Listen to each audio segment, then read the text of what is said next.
at 4 p.m. Sunday, March 23rd, 2025. May all members of the committee please state their name for the record. Julia Cypher. Rafe Khan. Anthony Buyosa. Aaron Rubai, and any other members of the public present. Tyler Scott. Andrew Larson. All right. With 4 members present, quorum has been established. Please keep in mind that this meeting may be visually or audio recorded. Our first interview is in 5 minutes. Does this mean I have to get the door? I can get it, Julia. Don't worry. No, you're over there. Let's see if I click there. No, it won't. Okay, that's annoying.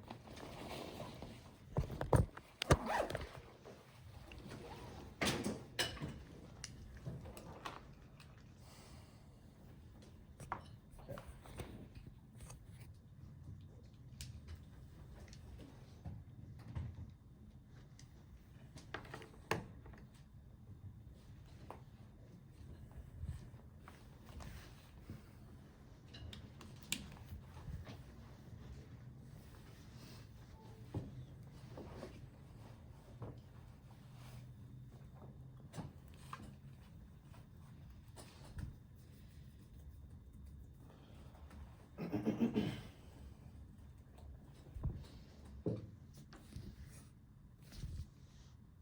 I saw that we won.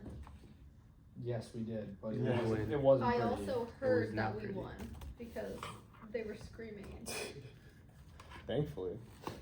It was a close one. A lot closer than I wanted it to be, but A win is a win, though. Looking back on it, we won't care.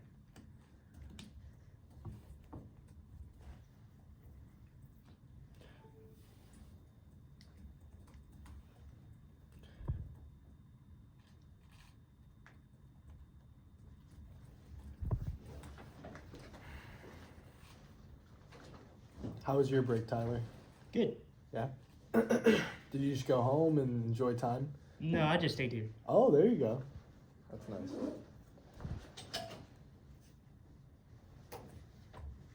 Where's home for you?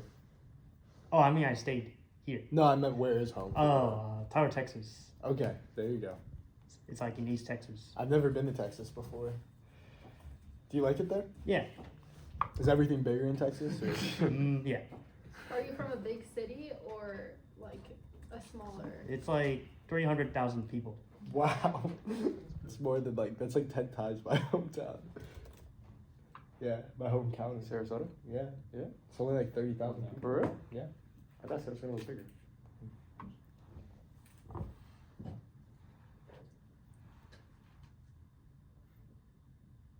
It looks fine.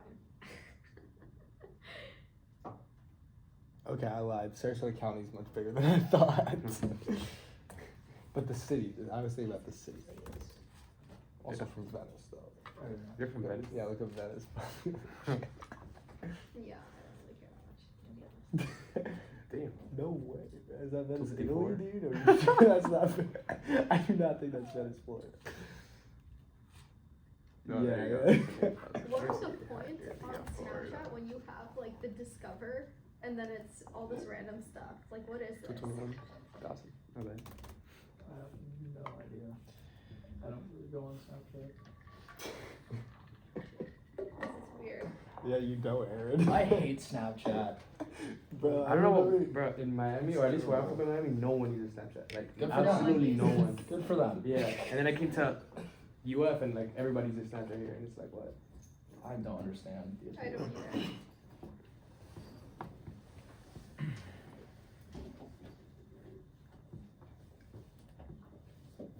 My computer finally decided to open up. It's huge. What was wrong with it? It's just really slow. I also have like 1,000 tabs open, so it doesn't. Yeah, you do. You're worse than Matthew. He is worse than that. He was bad too, so. No, but look at it. No. I don't want to look at Yeah. it.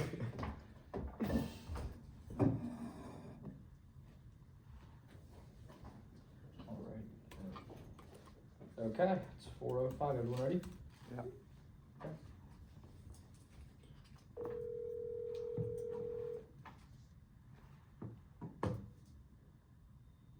Hello, this is Zoe Magic.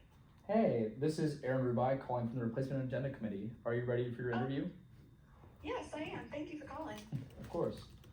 All right, so for the interview, you'll have 4 minutes to answer 3 questions, and then Okay. 1 minute to answer any technical questions for the Rules and Ethics Committee. Sounds good. All right. To begin, what is your motivation for applying to this seat? Absolutely.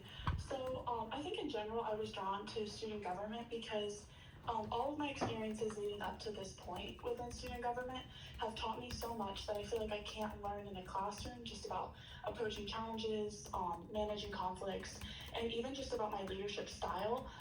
And then specifically for the Rules and Ethics Committee, I just really believe that constituency is such an avoidable reason to not continue in the Senate chamber. And I think that through the Rules and Ethics Committee, the Rules Committee in general is really like the keystone of the Senate chamber for senator retention. And I think it would just take transparency, good communication, and just really passion from the senators. But I think that being on the Rules and Ethics Committee, I can really minimize losing a seat just because of failures to meet that constituency.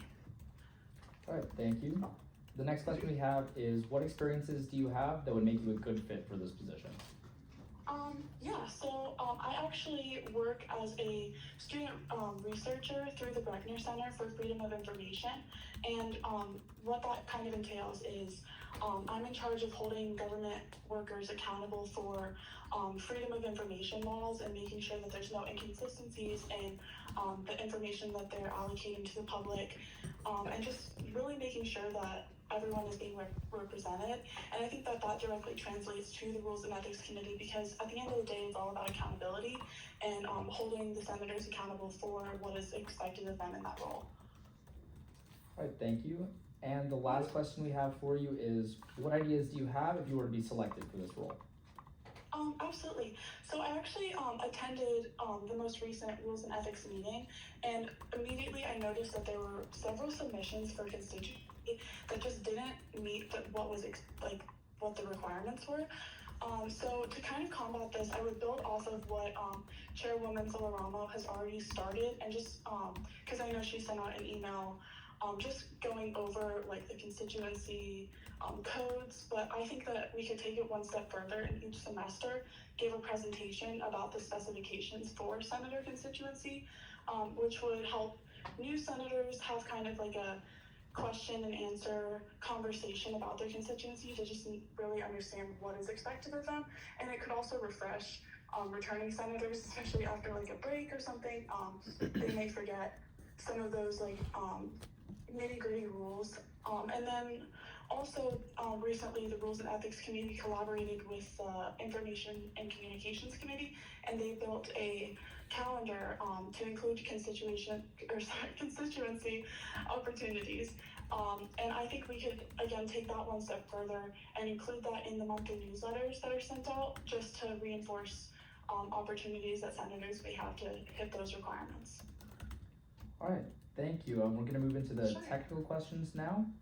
Okay. So, beginning, how many absences does it take for a senator to be resigned by non-attendance, or in other words, expelled from Senate?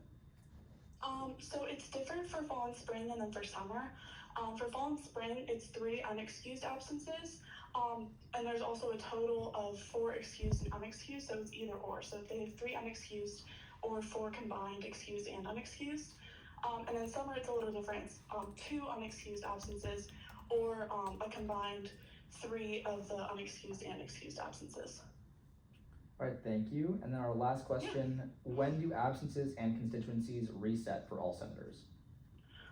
So it's a little different for absences. So absences reset at the start of each Senate term, where constituency begins on the first day of class for that semester and ends on the last Senate meeting of that academic semester.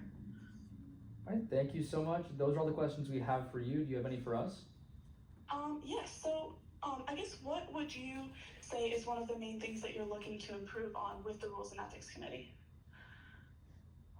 Would a former member like to speak?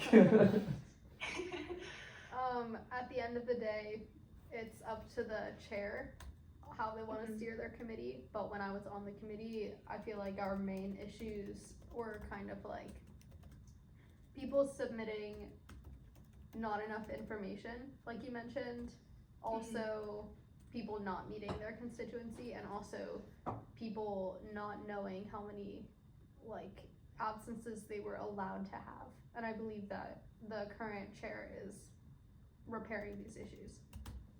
Absolutely, yeah, I completely agree. I think transparency and just like knowing what's expected of them is like top priority with this committee. Alright, that's all we have for you.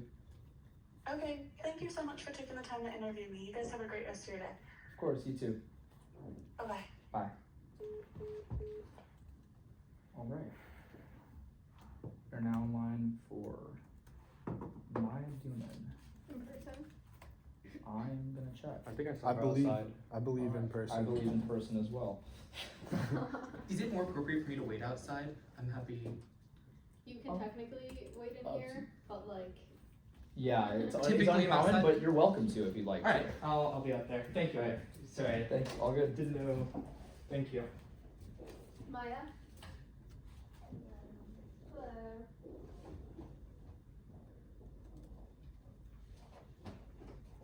How are y'all today? Good, how are you? Good.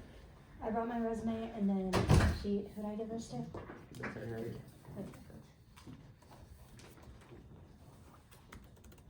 Alright. So just to double check, you applied for the Open Judiciary Committee seat. Yes. Okay, perfect. So you'll have 4 minutes to answer 3 questions and then 1 minute for any technical questions after that. All right. Okay, perfect.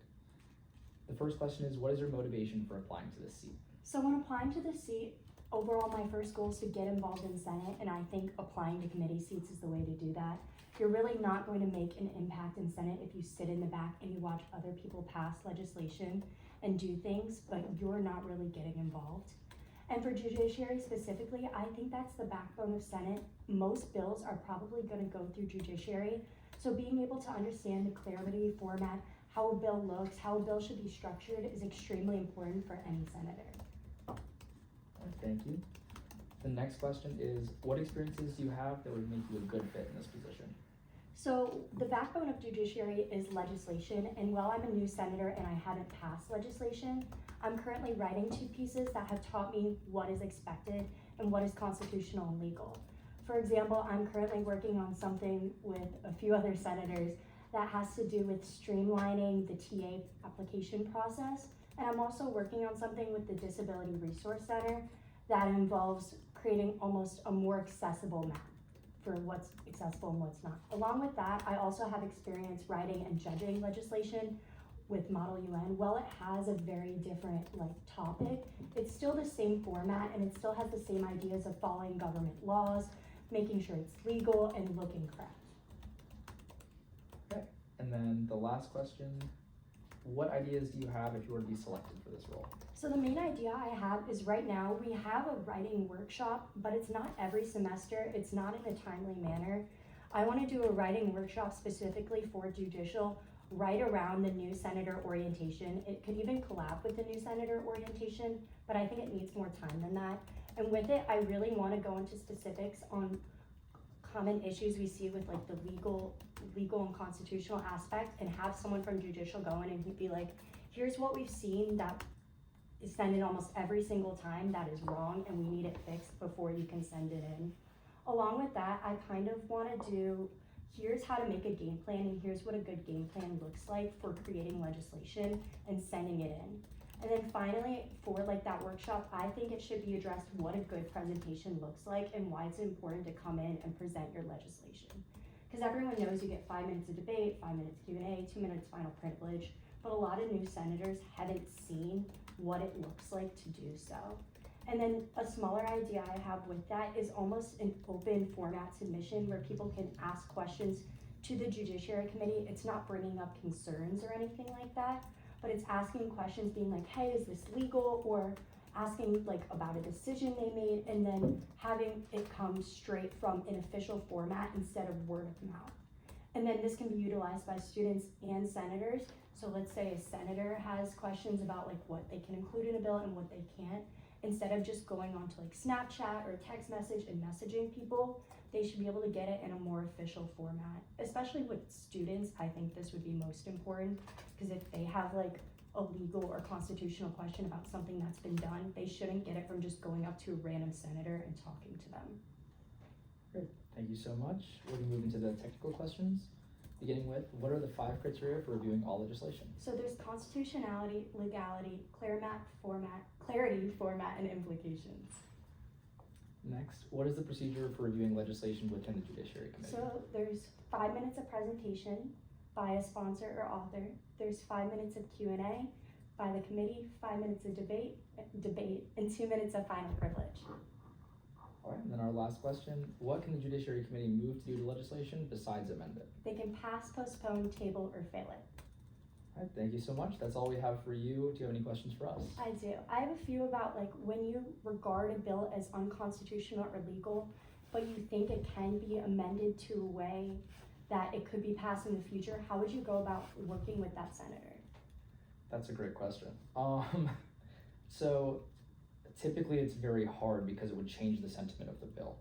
So I remember this happening specifically with one piece of legislation in the spring of 24.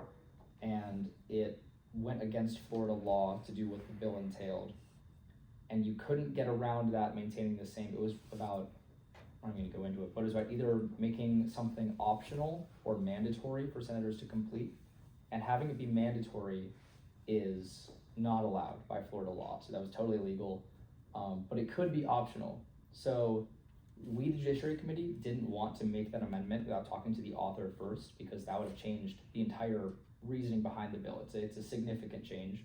So we talked to the author. If they're okay with that amendment being made, then we can make that amendment. Eventually, it does take time to figure out if, because that's a small change for legality. Sometimes you just can't overcome that. But we do make an effort to make it legal if we think that it might not be. It just takes a little bit of time and sometimes doesn't end up working out. And then for the past judiciary workshop, I was curious how you like informed senators about it, because I talked to 4 senators and only 2 knew about it. Yeah, the Judiciary Workshop needs work. It's difficult to do. It's basically a PowerPoint presentation, and the senators who show up to that meeting would see it. It's like at the same time as a regularly scheduled Senate meeting, the time I held it at least. And so if you're there, you're there. If you're not, like, it's included in the email sent out by RNA with the agenda, but you know, it's up to whether or not you can make that Senate meeting. It definitely needs work, a lot of work, but it's also hard to give the amount of information that Judiciary needs to give to people in that workshop because it would take up too much time. So we can say like, oh, you need 2/3 of the Senate to pass a resolution, and that's all well and good, but you do sometimes need a bit more. You need to get into the nitty-gritty of it all, so we need to figure out ways to address that. Is it possible to make it almost mandatory and a separate time? Like, let's say on, like, Senate occurs at this time, well, it's going to occur an hour before, or during the new senator workshop, like as an addition? You couldn't make it during the new senator workshop because the chair would not have been selected, the new orientation, because the chair wouldn't have been selected yet. So you'd be making a vice chair of a committee, or possibly a member of the committee, host that informational session every time instead of a chair hosting it. But you could make that happen, just not at that point in the semester. And then does it occur every semester? Because I've heard it's more on a need basis. Yes, it occurs every semester. Okay. So there should be one coming up. Perfect. Well, I didn't know it occurred every semester. I asked 4 senators. I swear, only 2 people told me it actually happened. But I do have specifics in there that I think would be a great addition to it. And one of them is explaining the game plan and having people go over from, like, let's say a past senator passed something that was really well thought out and took a lot of time. Having them come in and talk about their process, I think would be a great addition to new senators. Along with that, I think from the people I talked about who don't seem reliable sources at this point, they really said there was only format and clarity. I think we can talk about like past issues we've seen and kind of pinpoint them and be like, well, this is specific. I've seen this dozens of times with different senators. And then, thank you so much. Yeah, Of course, thank you. everyone. Have a great day, y'all. You too. Thank you. Is the next one on the phone? Nope. Andrew Larson. Could you grab Andrew for us? Yeah, Thank you so much. you're next. How you doing? I'm back. All right. just to double check, you applied for the open Judiciary Committee seat. That is correct. Perfect. All right, so the structure of the interview, you'll have 4 minutes to answer 3 questions that we have for you, and then 1 minute for the technical questions. All right, beginning off with, what is your motivation for applying to this seat? Yeah, so just with student government in general, University of Florida, we have a uniquely rich campus community. Our campus is so diverse, it has so many different perspectives, viewpoints, and abilities, so it's really exciting to be able to represent that, especially with the University of Florida's extremely large access to resources. Our student government has the ability to really positively influence the lives of a lot of people in really interesting ways by combining those rich perspectives and resources. So I would love to bring a lot of that perspective to the Judiciary Committee and increase communication between our student communities, the chamber, and of course the committee. So that's something I'm really excited for and hope to do within the Judiciary Committee. Thank you. The next question is, what experiences do you have that make you a good fit for this position? Yes, so I am coming up on a year of being in the chamber. During that time, I've learned a lot of respect and reverence for the legislative process, in addition to a lot of the technical details of it. As I mentioned, communication kind of being my big theme, I've learned that legislation is an inherently communication-based process. I've learned to communicate with members of my caucus, with members of the chamber at large. I've also had the opportunity to work with some of our specific caucuses. I worked on legislation with the Lavender Caucus, and that was a really exciting opportunity just to come together and brainstorm and come up with solutions to problems that I didn't even realize were a problem because they didn't affect me personally. But it gave me the ability to broaden my horizons and learn how to solve problems collaboratively. And that has been a really exciting opportunity for me. Additionally, my time in the chamber has taught me the technical aspects of legislation, so I'll have a very, very small learning curve for joining the committee. Especially I've dropped in on many of the committee's meetings, either as a spectator or to advocate for my own legislation, so I'm intimately familiar with how the committee works, what works well within it, ideas that I'd like to improve, and I think that experience makes me a great fit for the position. All right. And the last question we have, what ideas do you have if you were to Yeah. be selected for this role? So I talked a little bit in the forum about increasing communication between the committee and members of the chamber through personalized communication regarding the status of their bill, if it passes, if it fails. One way I'd like to implement that goal is introducing a new position to the committee, not a committee seat comparable to a committee clerk like we have. This could be introduced in the codes. It can be put in there that it's optional. I'm not trying to get anybody in trouble here, and that person's role would be specifically to take notes on the meeting and communicate with senators, hey, your bill passed, it'll be on the agenda next week, or it failed, here are the specific reasons why, here are specific things you can change so that your bill could pass next week, or here are some of the broader issues that might make this bill unfeasible. All right, thank you. We'll now move into the technical questions. So beginning off with, what are the 5 criteria for reviewing the legislation? Constitutionality, legality, implication, clarity, and format. Perfect. What is the procedure for reviewing legislation in the Judiciary Committee? Yes, so first there's 5 minutes of presentation by the author or a sponsor. Then there's 5 minutes of Q&A, 5 minutes of debate, and then 2 minutes of final privilege. All right. And lastly, what can the Judiciary Committee move to do to legislation besides amend it? They can pass, they can fail, they can table, or they can postpone legislation. All right, thank you. That's all of the questions we have for you. Do you have any for Awesome. us? Yeah, so I talked a lot about how I want to engage campus communities, and through my perspective at UF, I have ideas of some communities I'd like to see amplified within student government.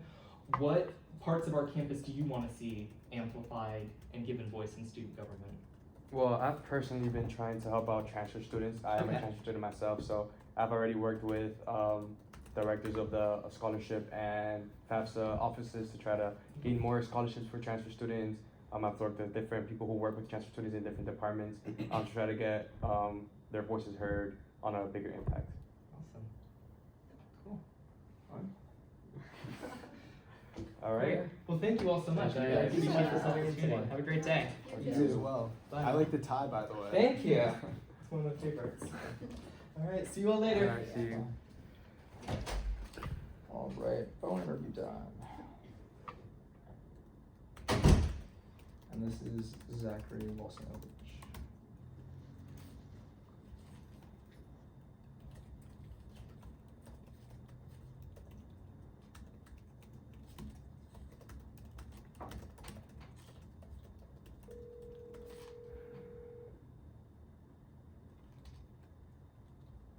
Hello?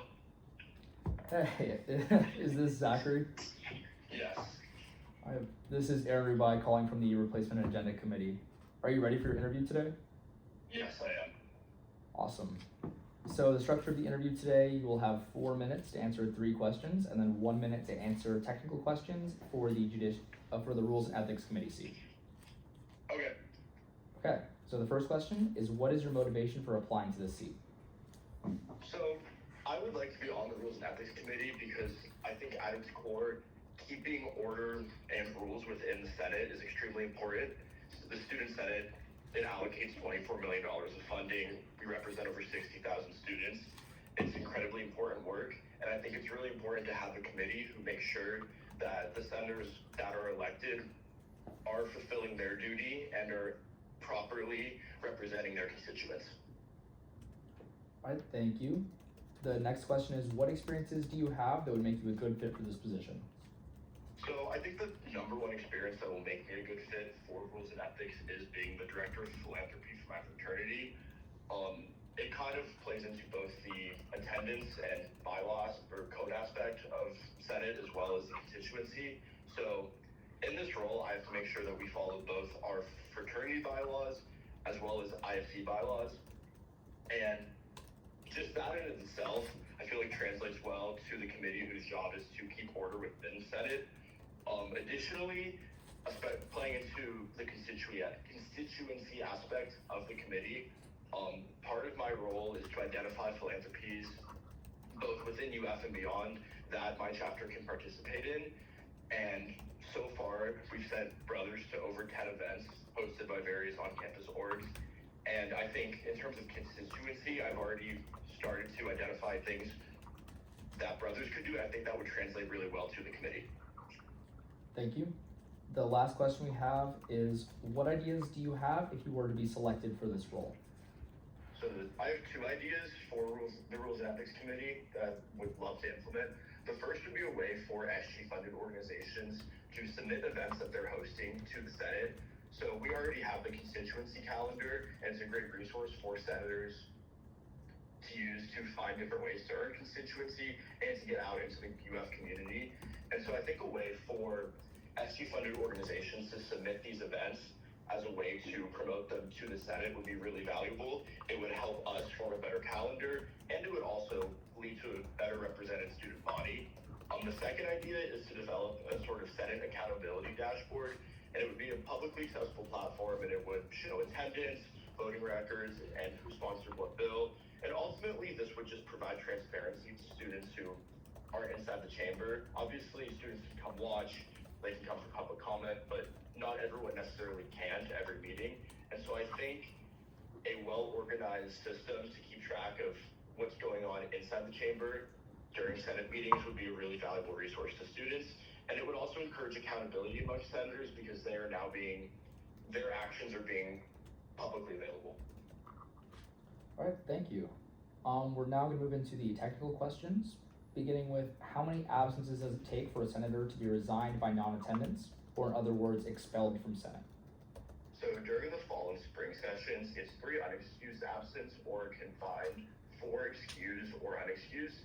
And then for the summer term, it's 2 unexcused absences or a combination of 3 unexcused or excused absences. And then our next question, when do absences and constituencies reset for all senators? Absences reset at the beginning of the new Senate term, and then constituency begins on the first day of classes for an academic semester and ends on the last student Senate meeting of that same academic semester. All right, thank you so much. That's all we have for you. Do you have any questions for us? No questions for you. Thank you very much. All right, thank you. Have a good day. You too. Bye. Okay, another phone interview.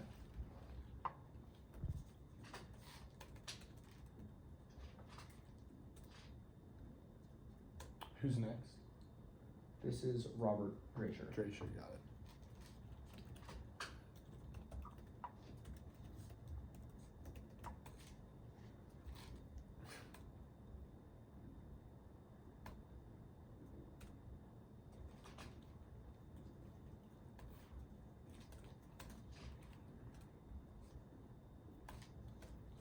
Please leave your message for 407607592.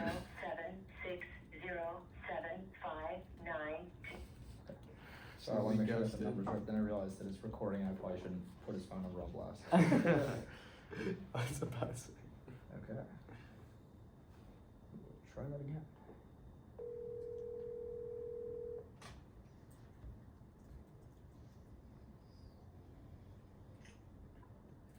Hello. Hey, is this? RNA. This is Aruba, yes. I'm calling from the RNA committee meeting. Good. Sorry, I tried to find the quietest place I could where I'm at. There might be a little background music. Oh, Thank you for good. taking my call. Yeah, are you ready for your interview? Yes. Okay, perfect. And just to double check, you applied for the Rules and Ethics Committee seat. Yes. Okay, perfect. The structure of this interview, you'll have 4 minutes to answer 3 questions, and then 1 minute for any technical questions we ask. All right. Okay, perfect. The first question we have is, what is your motivation for applying to this seat? So my motivation for applying to this seat is, one, coming into the Senate as an older person, I do have sort of a maturity with that I think could help the committee across the board, just because rules and ethics is something that is integral to how the Senate itself is operated and keeps itself accountable. Being the main committee that doesn't really concern outside student orgs as much. For me, I wanted to also, with early concerns, as I remember reaching out to you about, seeing in the rules like the gray areas within them, I was really wanting to sort of, see where we can have a standard be clarified, where we always give, senators the benefit of the doubt. But it was just something that really stuck out to me as something that, could be used, because every written rule in the world has gray area. And so it's like up to the committee to have as little gray area as possible. All right, thank you. The next question we have for you is, what experiences do you have that would make you a good fit for this position? So with my 5 years at the University of Florida, one of my main clubs I got involved in first was Quiz Bowl, where you're in an organization where you run academic competitions and you have to stick to specific rules because you're running a competition that's taking place simultaneously nationally. And with that, you have to enforce rules fairly and strictly within reason to people that are often your friends. That's something that really in rules and ethics, what you'd be doing. Additionally, I have advisory experience with my fraternity's standards board. We call it our exec, but it's effectively standards to sort of advise. And I've also served on our bylaws revision committee with the fraternity bylaws to make them enforceable for, financial transactions and nationals, and make sure they comply. And so I serve with that as well. Okay, thank you. The last question we have is, what ideas do you have if you were to be selected for this role? So one of the things, like I said, with, gray area is maybe having a specific standard of, like, when we try to, clarify things, having a record of that, because one of the most important things with rules and ethics is consistency among everything, and something that, from how I understand things, used to work in the past. I'm very much happy how it is now, that it is a lot more consistent and fair to everyone involved. I also really liked the idea of the constituency calendar, and I would love to expand on that, both with years of personal student experience, and then also just across other student orgs, reaching out to because everybody knows that's in Senate pretty much knows of the SG ones, the orgs on the other side that are just SG funded, but not SG run. That's where I think there's a lot of potential for constituency events for those requirements. And so I would love to absolutely expand on the calendar in that role. Okay, thank you. We will now move into the technical questions. Firstly, All right. how many absences does it take for a senator to be resigned by non-attendance, or in other words, expelled from Senate? So with that, it would be 3 unexcused absences or 4 combined, even with excuses. So yeah. Okay, and then when do absences and constituencies reset for all senators? So constituencies reset at the end of the last Senate meeting. They begin at the first day of the academic semester. With absences, all right, did I say constituency reset at the beginning of the first class of the semester? Absences reset at the end of Senate term and then the beginning of a new Senate term. Okay, thank you. Those are all of the questions we have for you. Do you have any questions for us? No, not at this time, I guess, except when would we find out? Tomorrow. Okay, sounds good. Okay, thank you so much. All right. Thank you for working with me here. Of course. Have a good rest of your All day. right. You too. Bye. Bye. All right, can you go grab Phoenix? How much time are you doing for for everyone's things? Excuse me. What do you, 5 minutes? Only giving people 1 minute for technical questions. Well, yeah, but no one has even gotten close to that. Yeah. Hello. Hello, how are you? Good, how are you? I'm good. Alright, so easy. It's the only Yeah. person that parked on the lower level. I was like, wow. All right. So I know you were here last week, but I'm just gonna say the structure of the interview again. You'll have 4 minutes for the 3 questions we have for you, and then 1 minute for technical questions. Okay. And just to clarify, you applied for the Judiciary Committee seat. Yes. Perfect. All right. So the first question we have is, what is your motivation for applying for this seat? So I'm applying to be on the Judiciary Committee because I believe it serves as like a really vital part of how Senate operates, and like really I think it has a super important role in kind of ensuring that we have quality legislation reaching the floor, that what we're writing and what we're, presenting to be debated and voted on is, constitutional, that it follows the codes, that it's stuff that is of high quality, and it gives us a reputation. So I feel like Judiciary's job is to kind of ensure that what we're voting on, the legislation, our nominations are all like, up to code, and making sure that we reach like a standard that gives us the ability to then move further on. Because I feel one of like the most important parts of being in Senate is your ability to work with the school to get the resolutions and bills you pass done. And I think an important part of that like rests with the Judiciary Committee and ensuring that we're serious about what we're passing, we're not passing, or we're not having stuff come to the floor that isn't even allowed. Like, oh, like we just passed something that violates the Constitution, like that it wouldn't really fly. So I think it does kind of buffer out and give us like a sense of we're serious about this is our credibility, and nothing we're like voting on is going to be like ridiculous. Like we're going to vote on very serious stuff, and it gives us like the ability to then go further and like have a reputation with the school to like get stuff done. Great, thank you. The next question we have is, what experience do you have that would make you a good fit for this position?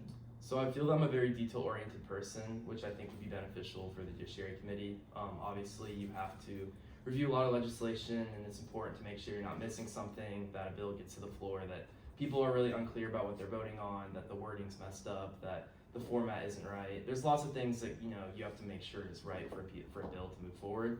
And I feel like I would have a lot of attributes that would be good for that, just in terms of like focusing on like all the details of it.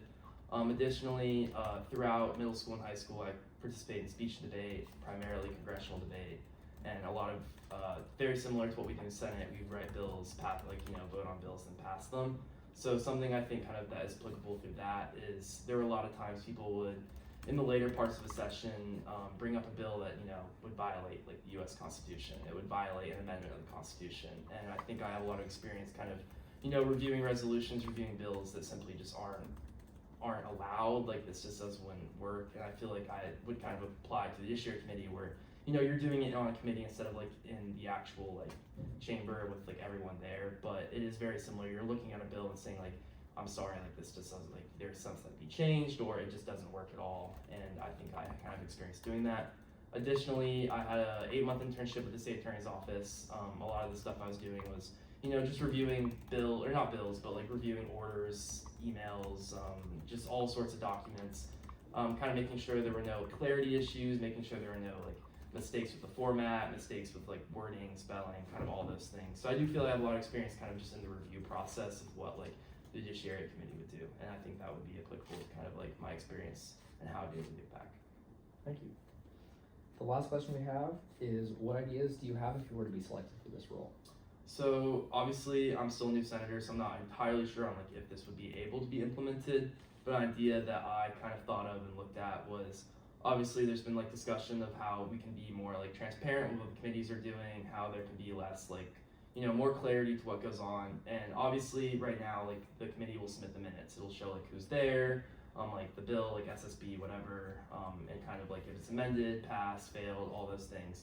So I think it would be, I don't know if this is possible, but it would be beneficial maybe to like just put like a very brief note on like what is amended, like just the category, like we're amending this bill based on clarity, we're amending this bill based on format, we're amending this bill because of, you know, the 5 criteria that we review it on, so that, you know, if you're a student and you're following a bill, you can be like, okay, like my bill failed because it violates violates constitutionality for code, whatever. And I think that would be beneficial for people being like, I don't understand like why this bill passed or like why this bill failed, like what's going on. I think just a very brief description of like what is like being like what the reason for like the different processes that go on. I think that would be beneficial for like the minutes and the student might follow what goes on in the meeting. Okay. Thank you. We'll now move into the technical questions. So firstly, what are the 5 criteria for reviewing all legislation? So the 5 criteria is constitutionality, legality, implication, clarity, and format. Okay. And what is the procedure for reviewing legislation in the committee? It starts with a 5-minute authorship or sponsorship speech, and then is followed by a 5-minute period of Q&A by the committee, followed by 5 minutes of debate by the committee, and then it's finished with a 2-minute final privilege round for the author or sponsor. All right. And what is this is our last question, by the way. What can the Judiciary Committee move to do to legislation besides amend it?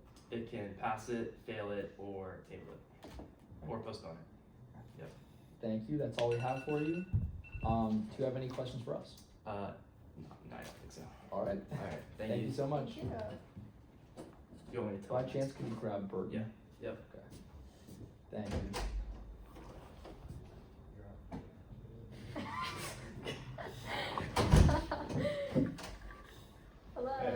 Hello. You're up is a crazy. How are you doing today? I'm doing well. How are you guys? Pretty good. All right. So just to double check, you applied to both the Rules and Ethics and Judiciary Committee seats. Correct. All right. So the structure of this interview, you'll have 4 minutes to answer 3 questions, and then one minute to answer the technical questions for both of those committees. Okay. Okay. So to begin, what is your motivation for applying to this seat? So having applied to Senate multiple times, whether it was slating or as a replacement senator, I feel like I've come a long way from not knowing much about student government, and now that I've reached this point where I am in Senate, I'd like to get involved as much as possible and be able to really help my constituents. And I feel like it's a disservice to them if I just write resolutions or don't get actively involved with the way the Senate proceedings are going on. All right, thank you. The next question we have is, what experiences do you have that make you a good fit for this position? Some experiences that I've had, although I've only been a senator for a little bit, I feel like it was important to get to know the codes. So I've read over the codes. And understand how different parts of student government work. I've also participated in Flex, the student government program, where I learned a lot about like the different branches of student government and how they work together. And I feel like talking to a lot of different people, whether they're part of cabinet or different agencies, has really taught me a lot. And I feel like I can actively use that for my time in Senate. Thank you. The last question we have is, what ideas do you have if you were to be selected for this role? Well, some ideas I have for the Judiciary Committee specifically would be, I'm sure a lot of people have said it, is like more transparency with the student body, and something that I figured we could do is like with each resolution, have a quick short summary talking about what the resolution is and the implications it has towards the people it affects, and basically that just gives more clarity for the student body and have them to be able to easily access that and understand it. And then something for the Rules and Ethics Committee that I thought of is, first of all, that I noticed that the Student Government Senate Resources website isn't tagged on the Instagram for some reason. I don't know if there's like a specific rule against that, but I feel like having the student body be able to see that is pretty important, because that's where all the resolutions, that's where everything, the attendance, everything goes on through there.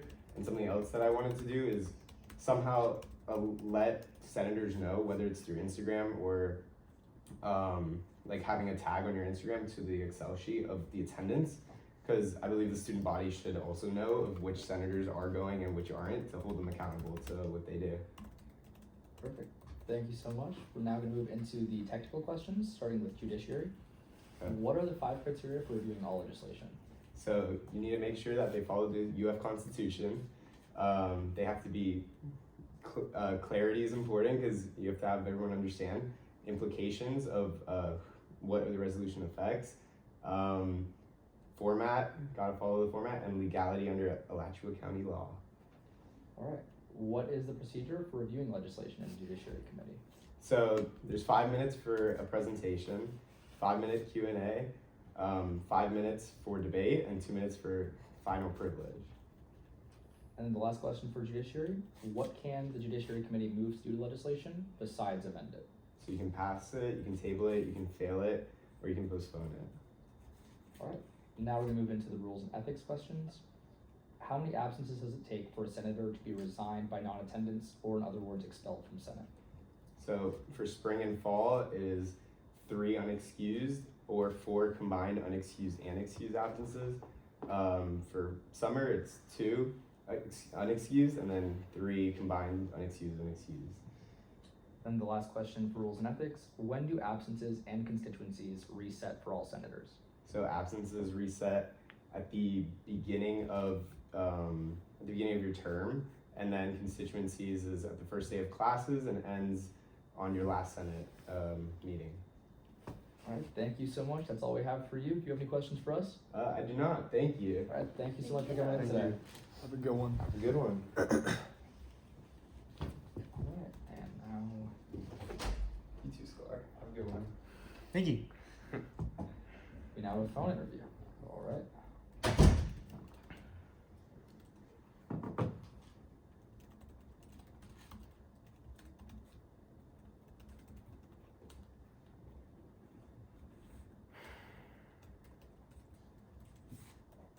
This is Taylor Black, by the way.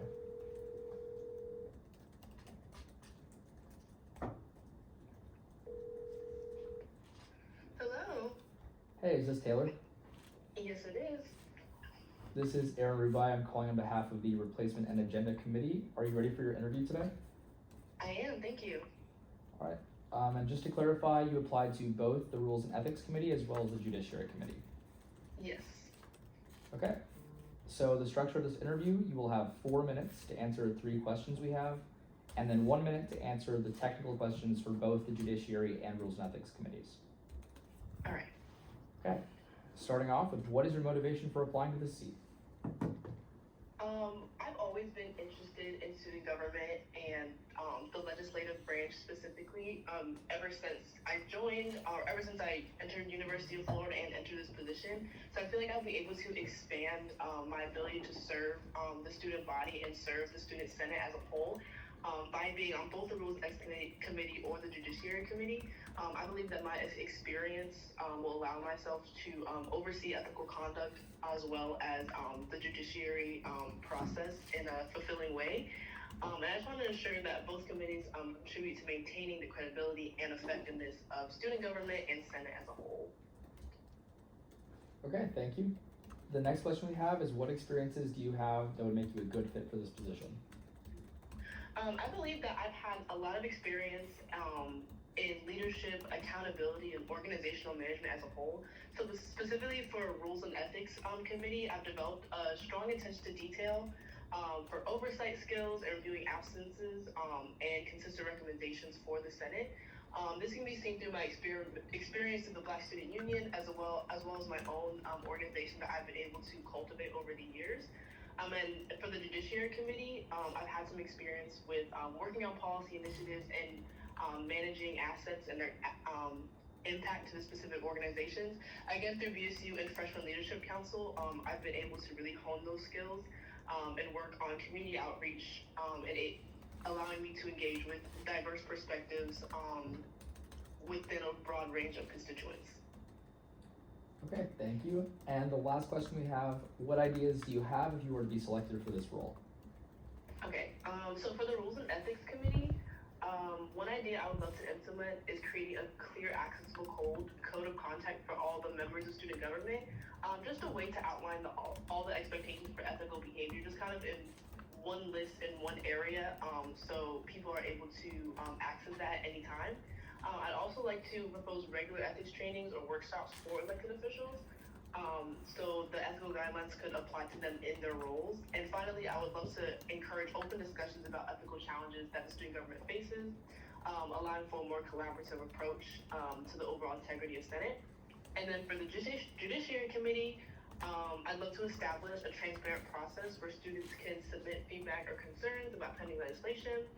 I'd also love to implement periodic reviews of past legislation to assess its impact on the student body and identify areas of improvement. So when we're introducing new legislation to be reviewed by the Judiciary Committee, we can pull from those ideas and see what the student body really reacted to. All right, thank you so much. We're now going to move into the technical questions, beginning with the Judiciary Committee. What are the 5 criteria for reviewing all legislation?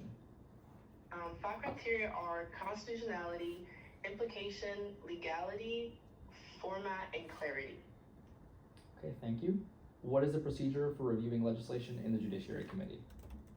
So that's 5 minutes of presentation from the author or the sponsor of said legislation, 5 minutes of question and answer from the committee, there'll be 5 minutes of debate, and then finally 2 minutes of final privilege.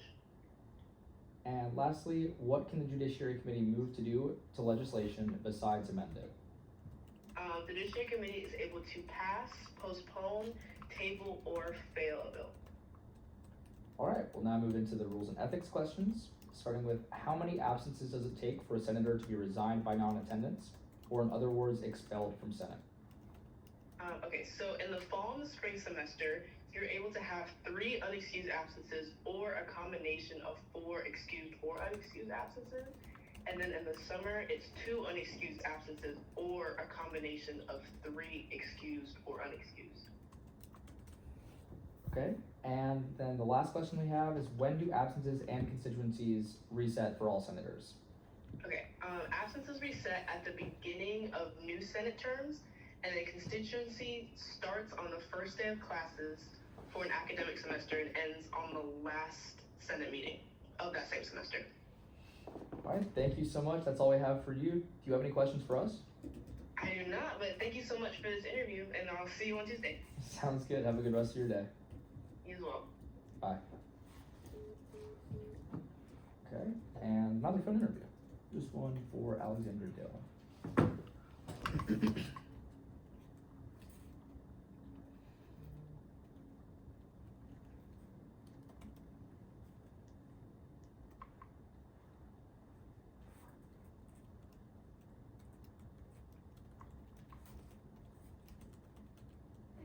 Bookstore in my mall today. Hello. Hey, is this Alexander? It is. Awesome. This is Aaron Rubai. I'm calling on behalf of the Replacement and Agenda Committee. Are you ready for your interview today? I am. Awesome. And just to clarify, you applied to both the Rules and Ethics and Judiciary Committees. Yes. Okay, perfect. The structure of this interview, you'll have 4 minutes to answer 3 questions we have, and then 1 minute to answer the technical questions for both committees. Perfect. All right. Firstly, what is your motivation for applying to this seat? So Senate has always been one of my goals as when I got into UF, and being slated was super exciting, and then winning my seat was even more exciting. And I just want to make my time in Senate as most productive as possible for not only me, but the entire chamber. So I think joining both of these committees helps with the legislation process and writing legislation and producing as much legislation as possible for me and other senators, as well as making sure everybody is like meeting their attendance requirement or constituency requirements, and making sure everybody is like eligible to keep writing legislation and keep improving the university and implementing their ideas. All right, thank you. The next question we have is, what experiences do you have that would make you a good fit for this position? Yeah, so for the Judiciary Committee, I did a lot of work with speech and debate in high school and also with the Florida Blue Key tournament at UF. And while those are kind of like fake scenarios writing legislation, I think they still follow the same format where you have to ensure that your bill is meeting certain requirements and also is feasible and possible to implement. So I think that experience will be really helpful with the Judiciary Committee. And then with the Rules and Ethics Committee, I did a lot of work with like homecoming and Gatorville and also accent speakers. And those experiences have really taught me a lot about organization, time management, and communication. And I think those detailed oriented skills will be really helpful and really applicable to a position on the Rules and Ethics Committee. All right, thank you. And the last question we have is, what ideas do you have if you were to be selected for this role? For the Judiciary Committee, I think it would be really awesome making videos to inform Senate about common mistakes we see in legislation to help kind of have more productive legislation and produce more legislation. If we keep seeing the same mistakes, kind of saying this is what you need to look out for before you submit, make sure you check all these boxes, make sure all this is done, and constantly updating senators on ways to create the best legislation, how it should be formatted. And then same with rules and ethics, kind of keeping everybody up to date about new constituency events that are occurring and different ways to get attendance points back, and making sure like we meet at the top of every month and creating the list and then sending it out to all senators so that everybody like stays informed and knowledgeable and can continue being productive within the chamber. Okay, thank you so much. We will now move into the technical questions for the Judiciary Committee. Okay. Beginning with, what are the 5 criteria for reviewing all legislation? Constitutionality, implication, legality, format, and clarity. Next, what is the procedure for reviewing legislation in the Judiciary Committee? So it's 5 minutes presentation from the author or the sponsor of whoever wrote the legislation, 5 minutes of Q&A from the committee, and then 5 minutes of debate, and then 2 minutes of final privilege. And then lastly, what can the Judiciary Committee move to do to legislation besides amend it? So it could pass, postpone, table, or fail. All right, thank you. And now we're going to do the rules and ethics technical questions. Okay. How many absences does it take for a senator to be resigned by non-attendance, or in other words, expelled from Senate? So during the fall and spring term, it's either 3 unexcused absences or 4 combined absences of excused and unexcused. And then for summer senators, it would be 2 unexcused absences or combined 3 unexcused and excused absences. And then lastly, when do absences and constituencies reset for all senators? So they'll reset at the beginning of new Senate terms for absences, and then constituency starts on the first day of an academic semester, and then it ends on the last Senate meeting of that semester. Okay, thank you so much. Those are all the questions we have for you. Do you have any for us? I think I'm all good. All right, thank you so much for taking the time to interview today. Yes, thank you guys. Have a good rest of your day. All right, you too, bye. Bye.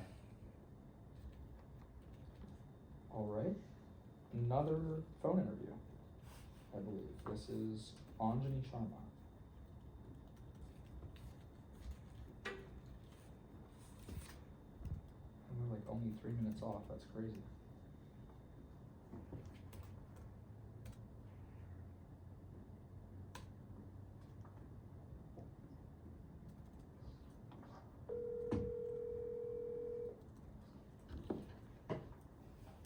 Hello. Hey, is this Anjani? Yes, hi. How are you? Good. This is Eric Rubai. I'm calling on behalf of the Replacement and Agenda Committee. Are you ready for your interview? Yes. Okay, perfect. So the structure of the interview, you will have 4 minutes to answer 3 questions we have, and then 1 minute to answer the technical questions for the Judiciary Committee. Of course, yeah, I'm ready. Thank you. All right. The first question is, what is your motivation for applying to this seat? Yeah, so I've been in Senate for now 8 months now, and I've seen how important committees are to like the general workings of Senate. And I think being able to serve on a committee, specifically the Judiciary Committee, will allow me to just play more into that process.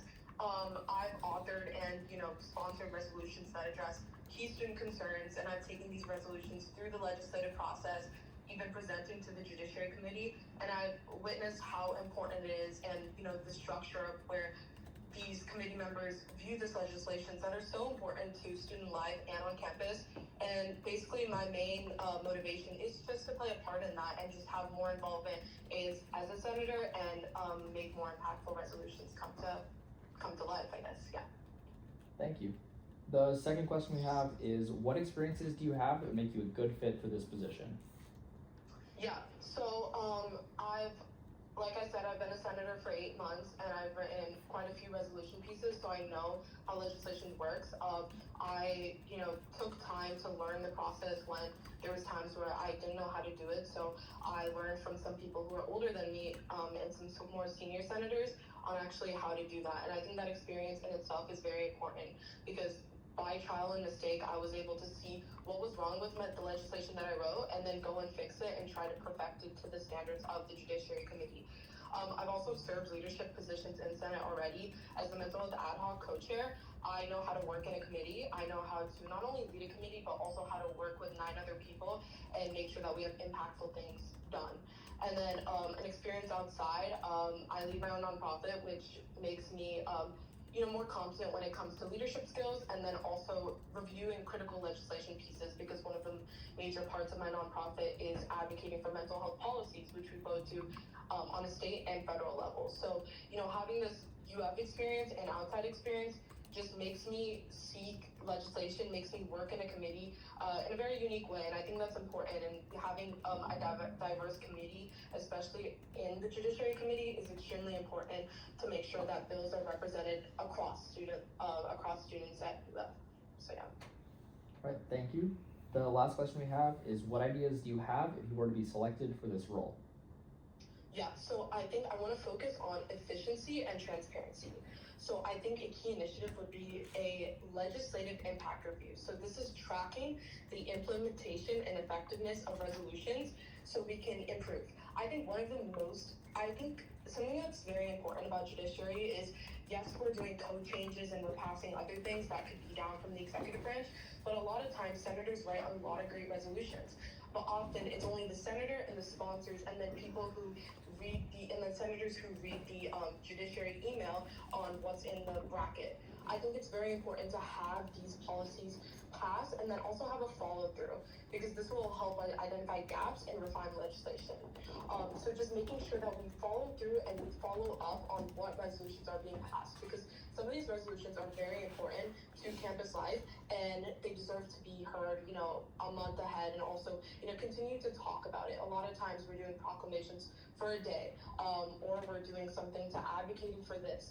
But oftentimes senators just write the resolution and then it's not passed through. So I think an impact review would be very beneficial, and I think having the Judiciary Committee partner with INC to have this impact review would be very critical.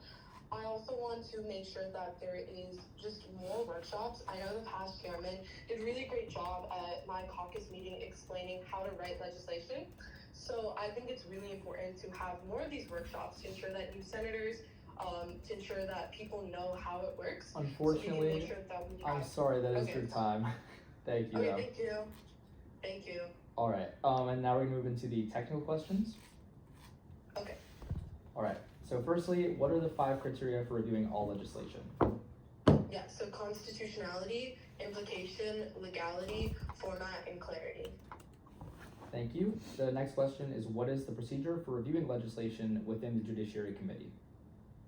So 5 minutes of presentation from the author or sponsor of the legislation piece, 5 minutes of Q&A from the committee, 5 minutes of debate, and then 2 minutes of final privilege.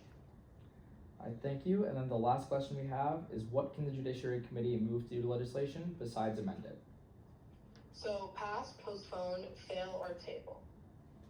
All right, thank you so much. That's all we have for you. Do you have any questions for us? No, thank you guys for your time. Thank you so much. Have a good rest of your day. You too, bye. Bye. I think that was the first one, but I had to. It was close too. Okay. You're now on for Adam Putnam. Does he go by Hughes or Adam? No. I'm confused. We should ask him when Can he someone- comes in yeah, and can settle someone it. Can ask someone do that? about- Because I feel like I've heard multiple things. about I've heard, this. no, me too. We usually talk Yeah. about We like debated this. So I'd be like, Mr. Putnam, what do you Yeah. go by? Oh, we're ready. Smooth. We have a question for you. Okay. Okay. Do you go by Adam or Hughes? I go by Hughes. Okay. That's, I knew that's it, what man. Yeah. Sorry. Rough. Okay. It's like on the original form, I swear I put a name on the ballot as Hughes, and then it just got to be put as Adam. So I've been facing that gremlin this whole time. I'm gonna change your name on the minutes. All right. So I know you were here last week, but it's the same procedure. You'll have 4 minutes to answer 3 questions we have, and then 1 minute to answer the technical questions about the Judiciary Committee. Okay. Very perfect. So starting off, what is your motivation for applying to this seat? Well, obviously, I mentioned this last week, but I think that increasingly we find that just having a college degree is no longer really all that's necessary for success in the professional world. And I think that student government on campus holds a unique position in being able to bridge that gap between what is just a degree and the professional development, networking, and connections that really help students thrive beyond their 4 years here. And I think that on the Judiciary Committee, and as a member, I think that I would have the job of being an asset to other senators and being able to empower them by knowing the codes and telling them how and helping them crafting their legislation within the guideworks, within the frameworks that we've provided, to be able to cater and tailor their legislation to be able to best serve their constituents in terms of getting those opportunities and creating those opportunities for students to really be able to thrive. And also it's an opportunity for me as myself to be able to develop as a leader, both on campus and as a person. Right, thank you. Next question we have is, what experiences do you have that make you a good fit for this position? Well, I think there's really two abilities that you really need to be successful as a member of the Judiciary Committee. You need to be able to have an intimate knowledge of the codes and statutes of student government, and you also need to be able to quickly and efficiently and effectively look through legislation and find the errors and the issues within it, and be able to address those. And I think that I was a district intern for my U.S. congressman in high school, and through that I did a lot of proofreading legislation and also just looking through different legislation and finding things that really aligned with his platform, his interests, taking those to him and kind of looking at the big scope of the legislature, and also dealing with constituents and identifying their concerns and bills that really address those and presenting them to my congressman. I'm also double majoring in politics, philosophy, economics, and law. It's kind of a mouthful. But every day in class, I'm constantly reading, case law, political theory, and other very dense documents that mirror the legislation that I would be tasked with evaluating, and really dealing with those at a deeper level, writing essays on them, evaluating them, and I think that's going to translate really well in terms of being able to understand that legislation and also the codes that it needs to align with. And also looking even further back, I was the state parliamentarian and first vice president for the state Latin organization in high school. And a big part of that job was there had been a lot of financial mismanagement by adults before my time. And so I had to restructure the Constitution in order to create guardrails to prevent abuses like that from continuing in the future. But I'm also, and I know that I don't know everything, and I'm open to learn, and I'm a fast learner, and so anything that I don't already know, I'm happy to pick up and learn. All right, thank you. And then the last question we have, what ideas do you have if you were to be selected for this role? I really created a theme of terms of trying to empower other senators to be able to be effective in their own right by presenting legislation to Judiciary that's already as best we can do in accordance with all of the frameworks. And so I think that starts by teaching them parliamentary procedure and also creating frameworks for bills. And I know that exists. I know there's a PowerPoint on the website that talks about, that goes over the basics of writing bills, but I think having a frequently asked questions sheet in terms of issues that we frequently see with bills, or different topics that we constantly, or problems that we have with bills, making a sheet that has those questions and those concerns lined up for students to go through, and maybe a set of questions that says ask yourself these questions about your bill before you send it to Judiciary. And then another thing is creating a framework or some templates for different administrative bodies on campus that we constantly have bills that interact with. TAPS, facility services, a lot of our bills work with them, And so having points of contact, people who work with Student Senate from those organizations, and concerns and different legalities that are associated with that sort of thing, I think creating a framework for that would help a lot of students in terms of being able to be more effective. All right, thank you so much. We're now going to move into the technical questions for the Judiciary Committee, beginning with, what are the 5 criteria for reviewing all legislation? Well, the first is constitutionality in terms of being in accordance with the SG Constitution, then legality in terms of being in accordance with federal, state, local laws, and then implication, what are the consequences of the bill, what will it do on campus, formatting, is it formatted correctly, is it as a bill should be, and then clarity, can you understand what the bill is supposed to do? All right, thank you. The next question is, what is the procedure for reviewing all legislation in the Judiciary Committee? There's 5 minutes of presentation that comes from either the author or the sponsor of the bill, and then there's 5 minutes of question and answer, and then there's 5 minutes of debate, and then 2 minutes of final privilege. All right, and the last question we have, what can the Judiciary Committee move to do legislation besides amend it? It can pass it, it can fail it, or it can postpone it, or it can table it. All right, thank you so much. That's all we have for you. Do you have any questions for us? I don't really want to. I don't want to take up any more of your time. I know you guys have a lot of interviews to get through, so. All right, thank you so much. Really Thank appreciate you. you coming in today. You guys have a great day. You too. too. as well. See y'all Tuesday.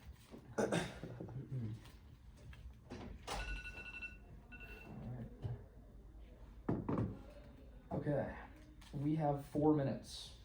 I refill my water. This is unbelievable. Okay, the next interview is Oliver Moody. So not a phone interview. Not a phone interview. Is it not Jacob Eisenberg? It is not. Okay. That's why we have 5 minutes. Because Jacob Eisenberg moved his interview to 5:40. Okay. It will be the last interview of the day.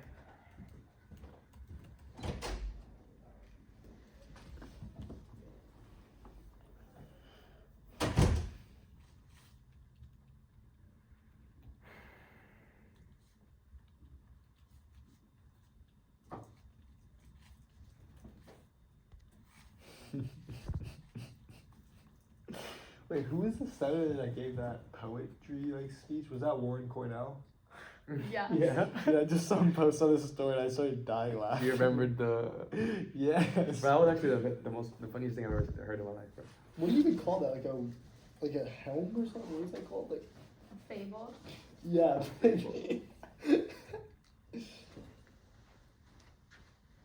No, it's hilarious. What an absolute legend.